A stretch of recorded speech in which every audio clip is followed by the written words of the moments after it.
AP Nandyal జిల్లా శ్రీశైలంలో మొదటిసారిగా కోటి దీపోత్సవం వైభవంగా జరిగింది. ఇందుకోసం ఆలయ ప్రధాన మాడవీధి నుంచి నంది మండపం వరకు ఘనంగా ఏర్పాట్లు చేశారు. ఆలయం ముందు 45 అడుగుల భారీ కైలాసం సెట్టింగ్ ప్రత్యేక ఆకర్షణగా నిలిచింది. శుక్రవారం సాయంత్రం కైలాసం వేదికపై స్వామి అమ్మవార్ల ఉత్సవ మూర్తులకు అర్చకులు ప్రత్యేక పూజా కార్యక్రమాలు నిర్వహించారు. తర్వాత దశవిధ హారతులను సమర్పించారు. గంగాధర మండపం నుంచి నంది మండపం వరకు భక్తులు పెద్ద ఎత్తున కార్తీక దీపాలు వెలిగించారు. భక్తులకు ప్రమిదలు, పూజా సామగ్రిని ఉచితంగా దేవస్థాన అధికారులు ఏర్పాటు చేశారు.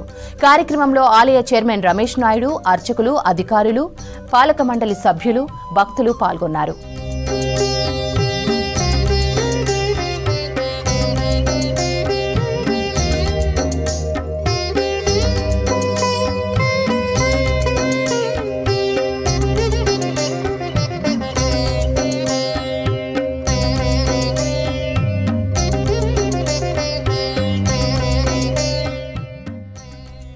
ఏపీ నంద్యాల జిల్లా శ్రీశైలంలో మొదటిసారిగా కోటి దీపోత్సవం వైభవంగా జరిగింది. ఇందుకోసం ఆలయ ప్రధాన మాడవీధి నుంచి నంది మండపం వరకు ఘనంగా ఏర్పాట్లు చేశారు.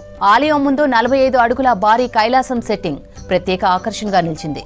శుక్రవారం సాయంత్రం కైలాసం వేదికపై స్వామి అమ్మవార్ల ఉత్సవ మూర్తులకు అర్చకులు ప్రత్యేక పూజా కార్యక్రమాలు నిర్వహించారు. తర్వాత దశవిధ హారతులను సమర్పించారు.